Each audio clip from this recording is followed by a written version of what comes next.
ભૂપેન્દ્ર પટેલે આપ અને કોંગ્રેસ પર આકરા પ્રહારો કર્યા છે। તેમણે કહ્યું છે કે ભારતીય જનતા પાર્ટી જનતાની વચ્ચે રહીને જનતાના કામ કરવા માટે ટેવાયેલી પાર્ટી છે। ફક્ત ઇલેક્શન આવે ત્યારે જ કામ કરવા માટે આવતી પાર્ટી નથી। સાથે જ તેમણે કહ્યું કે સાથી પક્ષો આવે તો એ સાથી પક્ષોની વાત સાંભળો, એ શું કહી રહ્યા છે, શું બોલી રહ્યા છે, એ જરૂરથી જાણો। નમસ્કાર, હું છું મમલ। તો આવો સાંભળીએ વધુમાં તેઓ શું કહી રહ્યા છે। કોઈ કામ બાકી રહેવાનું નથી, કારણ કે ભારતીય જનતા પાર્ટીનો કાર્યકર્તા હર હંમેશ પ્રજાજનોની વચ્ચે રહેવા ટેવાયેલો કાર્યકર્તા છે। પ્રજાજનોનું એક્ઝેક્ટ તમારે શું જરૂરિયાત છે એ ફીડબેક તમારા સરકાર સુધીને એક્ઝેક્ટ પહોંચાડે છે, અને એટલે જ આ કામ કરી શકાય છે। તમારો ને અમારો વિશ્વાસ, આપણું સમર્થન, જન સમર્થન અમને મળતું રહ્યું છે, એનું કારણ જ આ છે કે ભારતીય જનતા પાર્ટી હર હંમેશ પ્રજાજનો વચ્ચે રહીને કામ કરવા ટેવાયેલી પાર્ટી।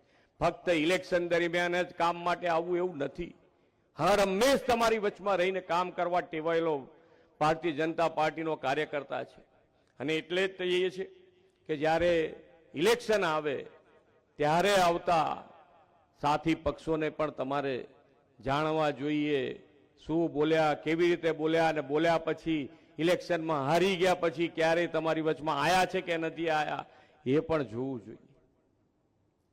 અને વોટ આપો ભારતીય જનતા પાર્ટીને, 100% મતદાન થવું જોઈએ। જેનું જેનું નામ હોય બધાએ વોટિંગ માટે જવું જોઈએ।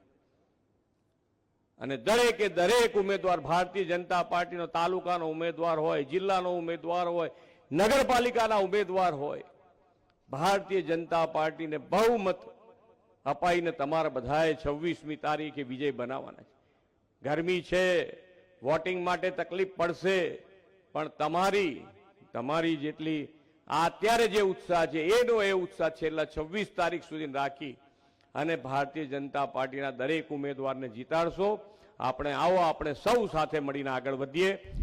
તેમની વાતથી તમે કેટલા સહેમત છો, શું વિચારો છો, કમેન્ટ કરીને એમને જરૂરથી જણાવજો। અત્યાર માટે બસ આટલું જ। ધન્યવાદ।